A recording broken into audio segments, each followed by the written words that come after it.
Bonjour à tous et merci Yvon pour votre témoignage au sujet du studio occupé par mon père, situé au numéro 11 de la cité Lemercier à Paris. Évoquons le contexte de l'installation de Jacques à cette adresse. La famille est installée à l'époque en région parisienne depuis novembre 1955. À la fin de l'année 1957, ma mère, enceinte de ma sœur cadette Isabelle, qui arrivera à l'été prochain, souhaite accoucher en Belgique. À cette époque, mon père est de plus en plus souvent en tournée et en déplacement. Alors, ma mère estime qu'il serait plus sympathique pour elle d'attendre désormais son époux baladin, non plus en région parisienne, mais à Bruxelles, là où se trouvent sa famille et ses amis. En février 1958, nous quittons donc la petite maison de Montreuil-sous-Bois.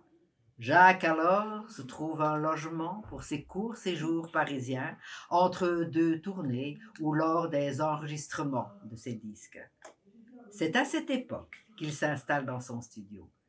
Situé au 5e étage, sans ascenseur, le studio lui offre bien peu de confort, ce qui lui apporte peu. En revanche, il est enchanté de profiter d'un logement sans téléphone, ce qui lui procure une paix royale. De sa fenêtre, il contemple les arbres de l'impasse.